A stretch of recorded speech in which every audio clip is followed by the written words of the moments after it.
भाई हिंदू धर्म कहाँ का? इंडिया। जैनिज्म कहाँ का? इंडिया। बुद्धिज्म कहाँ का? इंडिया। तो इंडियन ओरिजिन के जो भी रिलीजन थे, उनसे एसोसिएटेड जो भी रूलर हुए थे, उनसे संबंधित जो भी इतिहास है, वो तो कौन सा हो गया? एंशियंट। इस्लाम भारत में बाहर से आया, इस्लाम भारत का नहीं था, वो अरब के अंदर आया, अरब से भारत में आया। तो इस्लाम के आने के बाद, मुसलमान राजाओं के आने के बाद भारत के अंदर जो कुछ हिस्ट्री है वो कौन सी मान ली गई? मिडिवल। और अंग्रेजों ने कहा हमारे आने के बाद जो कुछ हिस्ट्री है वो कौन सी हो गई? मॉडर्न। कितने चतुर और चालाक तरीके से, कितने कनिंग लोग थे वो, कि उन्होंने ये कहा कि भारत मॉडर्न कब हुआ? जब भारत में कौन आए? इसका मतलब कह रहे थे कि पहले तुम लोग मॉडर्न, धोतियों में जिंदगियां निकल गई तुम्हारी। ये जो पैंट पहननी सिखाई है ये हमने सिखाई है तुम्हें? ऐसा अंधेरे में बैठे थे, तुम्हारे देश में लाइट को लेके आया तो हम लेके आए। अब घोड़ों पे, ऊंटों पे घूम रहे थे, यदि कोई आपकी ट्रेन और बस लेके आए तो हम लेके आए। कबूतरों से चिट्ठियां भेज रहे थे, कोई डाकघर लेके आए तो हम लेके आए। ये सब अंग्रेजों ने किया, तो उन्होंने कहा हमने तुम्हारे देश में कौन सी हिस्ट्री लेके आए? हम मॉडर्न। अंग्रेजों पे डिपेंड करती है। तो मॉडर्न के दो भाग ये है कि अंग्रेज कैसे आए हमारे देश में, क्या किया, कैसे आए, कैसे हमारे राजाओं को उन्होंने हराया, कैसे हमारे राजाओं से हारे, या फाइनली उन्होंने किस प्रकार भारत पे कब्जा किया। एक पूरा सेगमेंट हम ये पढ़ते हैं कि अंग्रेजों का भारत पर कब्जा किस रूप में हुआ था। इधर ट्रेड के रूप में, और भले उनका एम्परियलिस्टिक जो एक्सपेंशन था उनके रूप में हुआ, पर हम वो दोनों चीजें पढ़ते हैं। साम्राज्यवादी उनका विस्तार है वो, और उनका जो व्यापारिक विस्तार हुआ था वो दोनों पढ़ते हैं। जब एक बार वो स्टेब्लिश हो गए हमारे देश के अंदर, एकदम उनका रूल ढंग से आ गया था, हमने उनके खिलाफ लड़ाई लड़ी है। हमने उनके खिलाफ बाद में नेशनल मूवमेंट चलाया। क्या चलाया? ये हमारा दूसरा पक्ष है। तो हम दो पक्षों में बांट के पढ़ते हैं, अंग्रेजों का देश में आना और अंग्रेजों के खिलाफ मूवमेंट ही चलाना। और अंग्रेजों के खिलाफ मूवमेंट चलाएगा तो अंग्रेज हमारे देश से चले गए, तो आप ये कह दो अंग्रेजों का देश में आना और अंग्रेजों का देश से। ये मॉडर्न है, आपके दो भागों के अंदर बांट के पढ़नी है कि किस प्रकार आए थे और उनको भेजने के लिए हमने क्या क्या प्रयास किए। दो अलग अलग भागों में बांट के पढ़ते हैं। ये जब हम पढ़ते हैं, इसके अंदर हम ये पढ़ते हैं कि जब अंग्रेज आए तो उन्होंने हर प्रकार के अलग अलग चीजें, कैसे उन्होंने ट्रेड किया होगा, कैसे हमारे यहाँ के लोगों से कोई बैटल्स लड़े होंगे, या अदर यूरोपियन कंपनी जो थी उनसे बैटल्स लड़े होंगे। हम ये भी पढ़ते हैं कि उन्होंने हमारे एडमिनिस्ट्रेशन में क्या क्या चेंज किए थे। अच्छे बुरे अलग चीज है, पर हम ये तो कहेंगे कि सब ट्रेन लाए तो वही थे। क्यों लाए, काम की थी कि नहीं थी, हमारे पर क्या असर पड़ा, वो एक अलग चीज है। पर ट्रेन लाए अंग्रेज, क्यों लाए, काम की थी कि नहीं थी, पर डाक घर, पोस्टल सिस्टम लाए कौन? अंग्रेज। आज दिन तक जो चलती है, सही है या गलत है, देश में चलानी है कि नहीं चलानी है, वो हमारा डिसीजन है। पर ये जो एजुकेशन सिस्टम जिसमें हम अब तक पढ़ रहे हैं, ये कौन लेके आए? सौ किंतु परंतु हो सकते हैं। आप और मैं इस बात पर बैठकर भी डिस्कस कर सकते हैं कि सर ये वाला सिस्टम तो बड़ा बकवास है और ये बंद कर देना चाहिए। क्या सर, ये पूरी तरीके से इसमें हमें हमारी सभ्यता से काट दिया गया हो, जिसमें हमें हमारी सभ्यता के बारे में पता नहीं हो, वो क्यों पढ़ाया जाए हिस्ट्री? पूरी 12वीं तक पढ़ के आ गए सर, हम ग्रेजुएशन कर लेते हैं, हम कोचिंग्स ले लेते हैं, उसके बावजूद हमें 4 भी वेद के श्लोक नहीं आते, जो कि भारत की सबसे प्राचीन सभ्यता की जो जानकारी है वेदों के अंदर मिलती है। अगर हम सब कुछ पढ़ लेते हैं, हम उपनिषदों के बस 10 नाम याद कर पाते हैं, हमें ये नहीं तक नहीं पता कि उन उपनिषदों के अंदर लिखा हुआ क्या क्या है। अच्छे बुरे का पक्ष है। कहने को कोई ये भी कह सकता है कि सर क्या कर लेंगे वेद उपनिषद पढ़ के, पुराना ज्ञान है, नया पढ़ें सर, दुनिया में आ रही है एआई, हम पढ़े हुए उपनिषद में। ये भी तो पक्ष है। आप किधर जा सकते हो, आप इधर हो, आप इधर हो, ये छोड़िए उस बात को। पर ये तो आप मानते हो ना कि ये सिस्टम लेके तो कौन आए थे? तो हम तो पहले वाले भाग में तो हम ये पढ़ते हैं कैसे कैसे लाए। दूसरे वाले के अंदर है कि हम उनसे कौन कौन कैसे कैसे लड़े थे, उसमें भी दोनों पक्ष है। हो सकता है आप गांधी जी से सहमत और हो सकता है आप गांधी जी से सहमत नहीं है। हो सकता है भगत सिंह से सहमत और हो सकता है भगत सिंह से सहमत है, पर लड़े तो थे। लड़ने के तरीके अलग अलग हो सकते हैं। आप ये कह सकते हो कि गांधी जी और भगत सिंह ट्रेन की पटरियों की तरह, ट्रेन की पटरियां होती है, दोनों साथ साथ चलती है और कभी मिलती और नहीं। और दोनों का क्या टारगेट है कि ट्रेन को लास्ट तक लेके जाना है। मैं ये कह सकता हूं गांधी जी और भगत सिंह दोनों का टारगेट है कि अंग्रेजों को देश से बाहर निकालना। दोनों बराबर चल रहे हैं लेकिन फिर भी आपस में मिलते हैं। कुछ वैसे उनका रहा होगा। तो हम इसको दो भागों में बांट के पढ़ते हैं। पहले बड़ी बात, अब मैंने जब पहले वाला बताया कि अंग्रेज हमारे देश में कैसे आए थे, तो सवाल यह है कि क्यों आए थे? आए क्यों, क्या करने के लिए?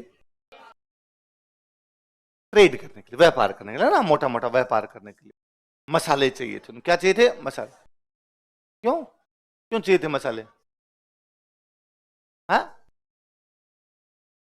कौन आया था पहला अंग्रेज इधर आने वाला? कौन था?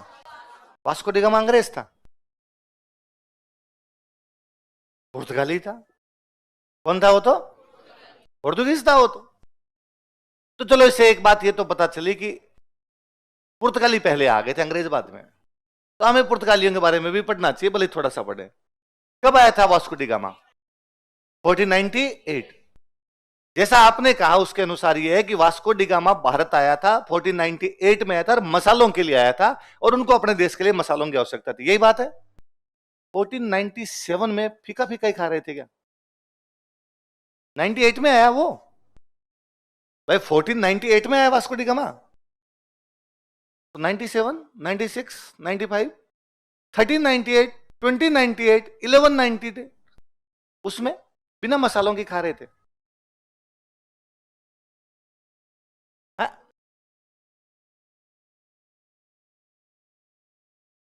उसमें क्या था? मतलब एक अचानक 1498 में वास्को डी गामा ने कहा मैं मसाले के बिना नहीं खाऊंगा, और ये अच्छा नहीं लगता, आमलेट मुझे बिना मसाले के तो एकदम अच्छा नहीं लगता। उसकी मम्मी ने कहा जा मसाले लिया, उसने कहा इंडिया जा रहा हूं, यार यहां से मसाले लेके चला गया, ऐसा कुछ हुआ। तो है?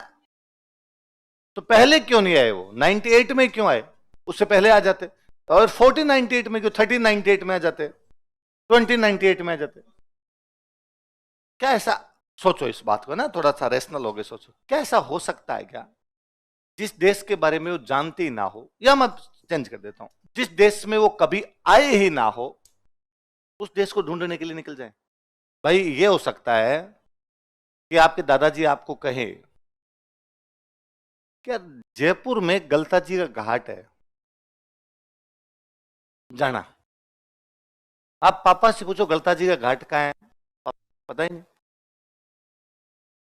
मतलब दादाजी तो गलता जी घाट जानते थे, या परदादा जी गलता जी घाट जानते थे, दादाजी और पापा वाली पीढ़ी दोनों भूल गई, और परदादा जी चले गए, और पता था जयपुर में गलता जी का घाट है, आपने एक दिन हिम्मत कर ली, गलता जी घाट चले गए।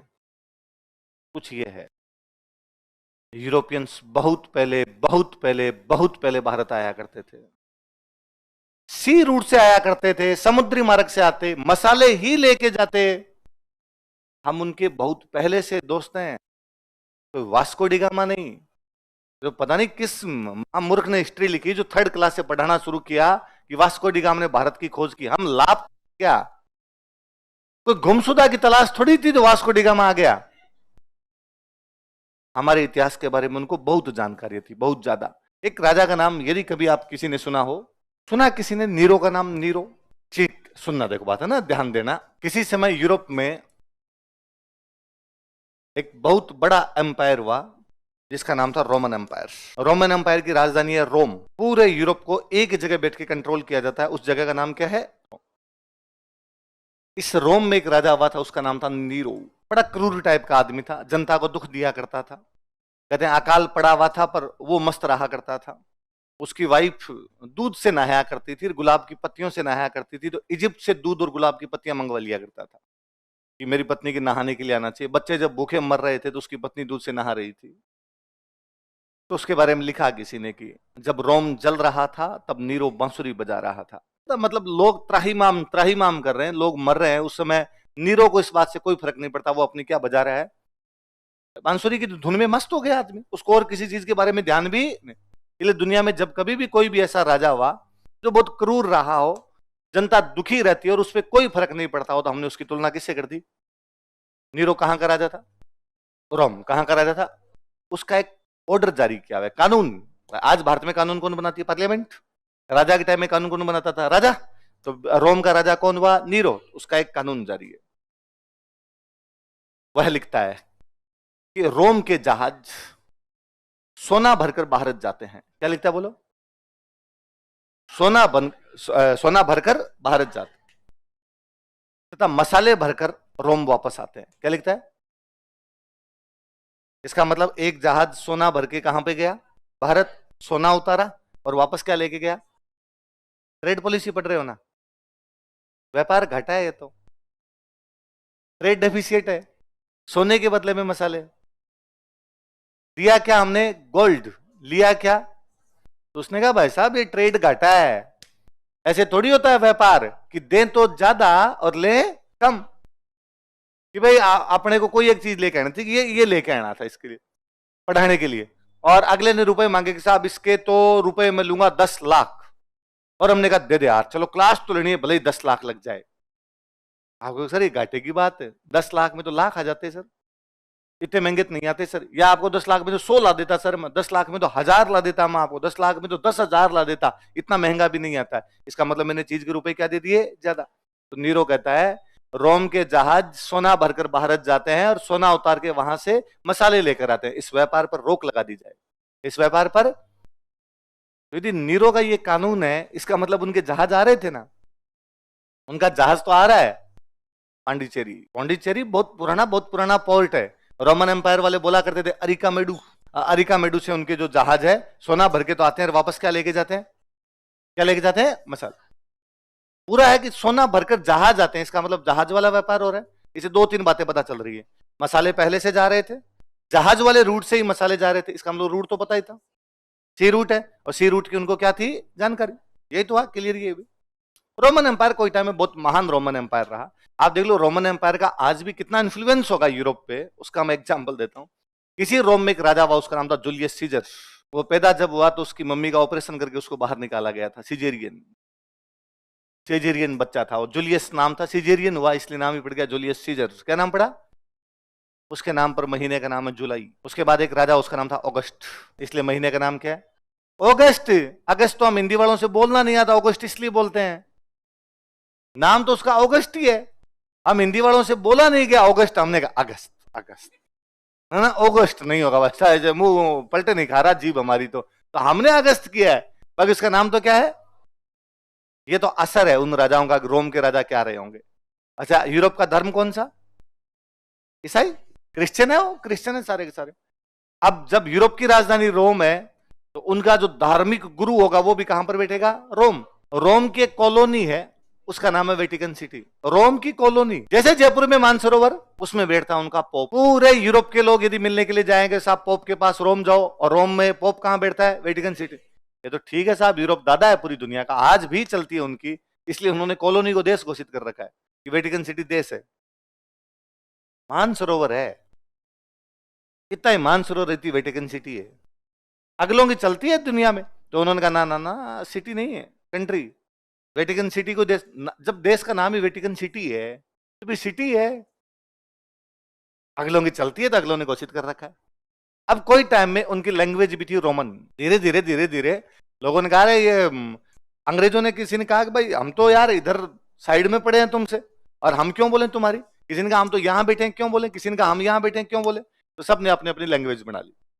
अंग्रेजों ने कहा हमारी है इंग्लिश, फ्रांस ने कहा हमारी है फ्रेंच, जर्मन ने कहा हमारी है जर्मन, इटालियन ने कहा हमारी है इटालियन, सबकी अलग अलग हो गई। इसलिए पर आज भी यूरोप की सारी लैंग्वेज, इधर इंग्लिश और फ्रेंच और जर्मन और पोर्चुगीज, कोई भी जो लैंग्वेज है आपकी, इन सबको एक साथ कंबाइंड रूप में बोलते हैं रोमन्स लैंग्वेज।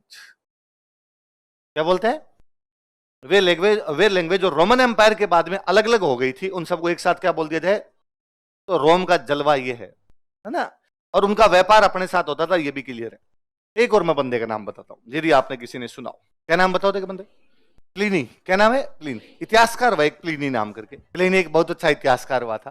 प्लिनी अपनी बुक में एक बात लिखता है कि पूरी दुनिया का सोना पूरी दुनिया में घूमता है, भारत में जाकर दफन हो जाता है। भारत में जाकर, इकोनॉमी में आपने पढ़ा होगा भाई, बार्टर सिस्टम होता है। बार्टर क्या कहता है, मैं आपको कोई चीज दूंगा, आप इनको देंगे, आप इनको देंगे, आप इनको, यही तो होता है कि भाई मैंने कहा भाई मेरे पास और कुछ नहीं है, मेरे पास है ना थोड़ी ज्ञान की बात है, मैं पढ़ा दूंगा। तो आपने कहा सर हमारे घर पे बाजरा ले लो, तो आपने मुझे बाजरा दिया, मैंने आपको पढ़ा दिया। मैंने बाजरा लेके कपड़े की दुकान वाले को कहा गया 2 शर्ट तो दे दे, उसने बाजरा लेके मुझे शर्ट दे दी।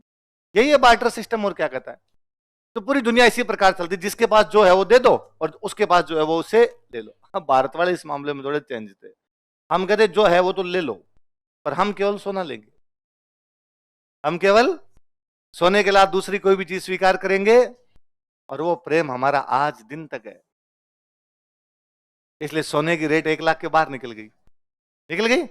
सबको पता है, तुम्हें यही काम करते रहते हो तुम, रेट रेट ही देखते रहते हो बेटे बेटे। लड़कियों तुमने जो इंस्टाग्राम बना रखा मुझे सब पता है, तुम क्या देखती हो उस पर, है ज्वेलरी देखती रहती हो उस पर, तुम नहीं देखती। हाँ नहीं देखनी उस पर अपने। तो वो कहते पूरी दुनिया का सोना पूरी दुनिया में घूमता है, पर भारत में जाकर क्या हो जाता है? दफन हो जाता है। इसका मतलब है कि भारत वाले केवल सोना लेते हैं और कोई वस्तु लेते नहीं है। अब वो नीरो वाली बात वापस सही है कि हम मसाले बेचते हैं जहाज भर के और वापस केवल हम सोना भरते हैं जहाज भर कर, वापस क्या आता है? मसाले आते हैं। और भारत में आज भी, भारत में कोई भी आदमी सोना नहीं देना चाहेगा, लेके रखना ही चाहेगा। हम आज भी इन्वेस्टमेंट का मतलब भी सोना समझते हैं, है ना। हर कोई यूं अनपढ़ से अनपढ़ आदमी आकर जाएगा, अरे इस चीज में क्यों रुपए लगाए, सोना ही ले लेते। सोना इन्वेस्टमेंट है, इसलिए भारत में सोने की रेट कभी कम नहीं होती, उसकी रेट हमेशा बढ़ती है। बाकी हर चीज की कम ज्यादा होती कि प्रॉपर्टी की रेट है, प्लॉट आज महंगा कल सस्ता, फसलों की रेट है ना, गवार का भाव आज ज्यादा कल कम, कपास के भाव आज ज्यादा कल कम, सोना कभी कम नहीं हो रहा, बढ़ ही रहा है, क्योंकि हर आदमी लेना चाहता है। इसका मतलब डिमांड बढ़ी हुई रहती है, उसकी डिमांड बढ़ी हुई रहती है, इतनी ज्यादा सप्लाई होती नहीं है, तो उसकी रेट हमेशा क्या रहेगी? ज्यादा। तो ये रोमन एम्पायर था। रोमन एम्पायर का भारत के साथ में बाकायदा व्यापार हुआ करता था। पूरी बुक है अपने साथ व्यापार पर, पेरिप्लस ऑफ द एरिथ्रियन सी, लाल सागर की यात्रा नाम करके बुक है। लिख के कौन गया, राइटर का नाम पता नहीं है, पर पेरिप्लस ऑफ द एरिथ्रियन सी नाम की पूरी पूरी बुक लिखी हुई उन लोगों की। और उसमें भारत के साथ व्यापार की कई सारी बातें हैं कि कैसे व्यापार करते थे, कैसे व्यापार नहीं करते थे। समय का चक्कर घुमा, रोमन एम्पायर टूट गया। रोमन एम्पायर दो भागों में बंट गया। ईस्टर्न रोमन एम्पायर, बोलते अभी भी रोमन एम्पायर है, पर रोम इधर रह गया, इधर रोम है ही नहीं। तब इधर वाले की राजधानी कौन सी होगी? इधर वाले की राजधानी एक नई चीज आई। कौन सी राजधानी आई? कॉन्स्टेंटिनोपल। हिंदी वाले अपने को इसी को बोलते हैं कुस्तुनतुनिया। हिंदी वाले अपने क्या बोलते हैं? आजकल हम इसी को कहते हैं इस्तांबुल। ये देश का नाम सुना है? टर्की। तो टर्की की जो राजधानी है वो कौन सी है? इस्तांबुल। अब जब है ना आपके पास ज्यादा रुपए होते हैं ना, तो आपके पास रिसोर्सेज भी ज्यादा होंगे, आपके पास बड़े जहाज हैं, बड़े व्यापारी हैं, पानी में से जहाज जाएंगे, वो आपका बिजनेस करके आएंगे। तो एम्पायर छोटे होते हैं ना, तो रिसोर्सेज अपने आप में क्या होने लग जाते हैं? कम। जब रिसोर्सेज कम होने लगे, तो इन लोगों के वो जो बड़े बड़े जहाज कभी भारत में आके सोना दे के मसाले लेके जाते थे, अब वो बात इनकी बची नहीं। पर मसाले तो चाहिए। ठंडे देशों के अंदर मसालों का अधिक हो सकता है, ठंडे देशों में बिना मसालों कैसे पार पड़ेगी? अब इनको मसाले कैसे लिए जाए? तो अब इनका लैंड रूट काम आने लगा। भारत है, भारत से पाकिस्तान जाएंगे, अफगानिस्तान जाएंगे, ईरान जाएंगे, अरब जाएंगे, टर्की होते हुए। टर्की तब था ही नहीं, टर्की तो आगे बढ़ा है, ये होते हुए इधर घुस जाएंगे। मतलब कुल मिला के भारत, भारत से सेंट्रल एशिया, और सेंट्रल एशिया से होते हुए आगे कहां घुस जाएंगे? यूरोप। और यहां तक लेके अपने वाले मसाले जाते, यहां पर आगे दूसरा व्यापारी मिल जाता, वो यहां से लेता, वो कहां पहुंचा देता। कोई टाइम में जब एम्पायर बड़ा था तब सी रूट से आ रहे थे, जब एम्पायर छोटा हुआ तो कौन से रूट से आने लगे? बड़े बड़े राजा नहीं तो बड़ा साम्राज्य नहीं, बड़ा साम्राज्य नहीं तो बड़े व्यापारी नहीं, बड़े व्यापारी नहीं तो छोटे छोटे टुकड़ों में पहुंचने लग गया। पर जा तो अभी भी रहा था उनके पास में, चीजें पहुंच रही थी उनके पास में। इधर ये यूरोप है, यूरोप के इधर बाद में ये अरबों वाला ये इलाका शुरू हो जाएगा। यहां पे मुसलमानों में एक कम्युनिटी थी, उसका नाम था टर्क, या जिनको हम तुर्क बोलते हैं, टर्क थे। और टर्कों ने यहां पे कब्जा कर लिया आपका। किस पे? कुस्तुनतुनिया या कॉन्स्टेंटिनोपल जिसको आप बोलते हो, यहां पे कब्जा कर लिया 1453। कब कब्जा कर लिया? 1453। पहले तो भाई साहब यहां जो, अब ये सारे क्रिश्चियन थे, इधर से मुसलमान आए, पहले तो इन क्रिश्चियनों को मारा पकड़ पकड़ के, तो ये भागे इधर, चर्च वर्च तोड़े, किताबें विताबें जलाई, ढंग से एकदम कत्लेआम मचाए इधर, तो ये तो भाग भूग गए इधर। आदमी जान बचा के तो भाग जाए, पर मसाले तो फिर भी चाहिए, कहीं बैठने के बिना मसालों के तो कैसे पार पड़े? तुर्क जोरदार ही निकले। ये जो रूट था जिससे इनके मसाले पहुंच रहे थे, तुर्कों ने ये रूट ब्लॉक कर दिया, और उन्होंने कहा कोई मसालों की कोई आवश्यकता नहीं है, और दोबारा कोई इधर से इधर आया ना व्यापार करने के लिए, टांगे तोड़ेंगे तुम्हारी। इसलिए यहां पे अब मसाले जाने बंद हो गए।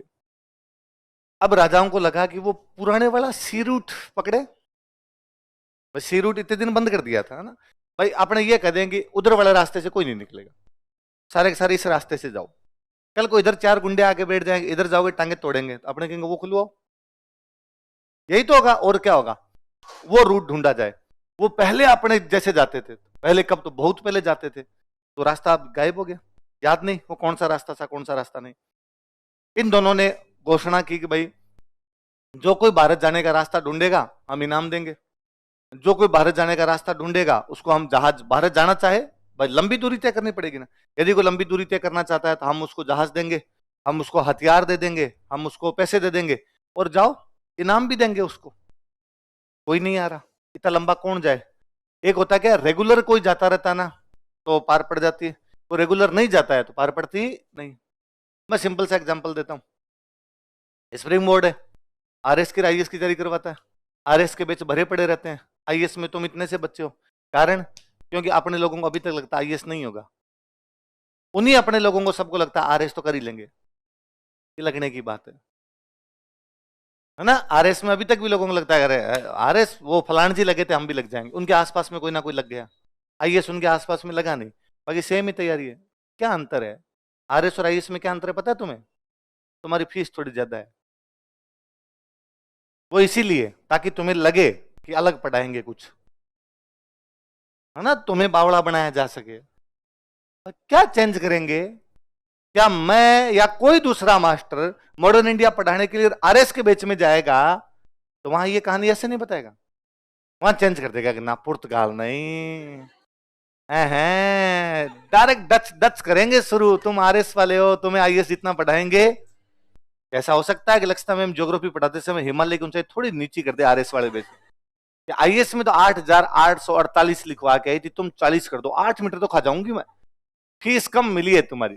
कैसा हो सकता है? कैसा हो सकता है कि सर कोई उधर क्लास में पढ़ाए, मिडिवल पढ़ाए और उसके अंदर कह दे बाबर का बाप चेंज, आईएएस के बराबर नहीं बताया जा सकता। क्या क्या चेंज होगा? उल्टा आरएस में ज्यादा पढ़ाते हैं तो राजस्थान जी की ओर पढ़ानी पड़ती है, तुम्हें कम पढ़ाते हैं, तुम्हारी तो लगती नहीं है। पर यदि तुम्हारी फीस कम करें तो तुम एडमिशन ले तुम फिर कुछ ना कुछ कमी है। आईएएस आईएएस होता है ना, हाँ होता है। आरएस और आईएएस में उतना ही फर्क है जितना बीड़ी और सिगरेट में,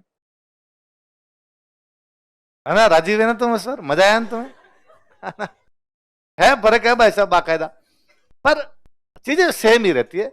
ये कॉन्फिडेंस की बात है। मैं कहता हूं जिस दिन आपके बहुत पास का कोई बंदा आईएएस लग गया ना, उस दिन आप सब इसी बैच में एडमिशन लेंगे। और लोगों को लगे नहीं यार ये तो सेम ही है, किया जा सकता है। भाई मैं तो इस बार त्रिलोक सर आए थे क्लास में, उनका डायरेक्ट आईएएस ही हुआ, आरएस में नहीं हुआ।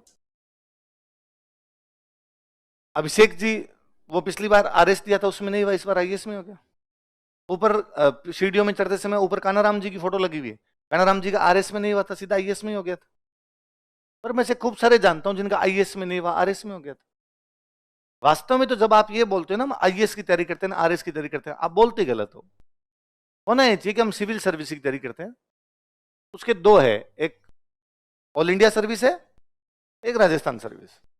हम ऑल इंडिया का पेपर देते हैं हमारे, और हम कोरोना से पहले तक हम ऐसे ही बोलते थे कि तुमसे जब कोरोना के बाद वाली पीढ़ी आई है ना, तुमने ये वर्ड यूज में लेने शुरू किए हैं कि हम तो इसकी तैयारी करते हैं और उसकी तैयारी करते हैं। पहले जैसे मुझे याद है कि एग्जाम दिया, तैयारी करने के लिए आया मैं, आरएस के बीच में बैठा, आरएस का पेपर दिया, प्री पास हो गया, मेंस दिया, मेंस का पेपर दे दिया, रिजल्ट अभी तक आया नहीं। अब मैं क्या करूं?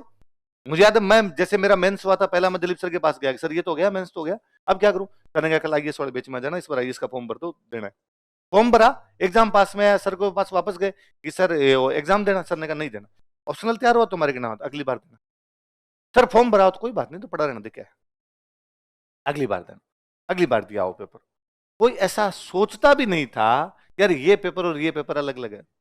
आईएएस दिया, कोई स्टूडेंट है जिसने आईएएस, मान लो मैंने नहीं दिया उस साल, किसी ने दिया उस साल आईएएस, क्या हो सकता है, या तो पास या फेल।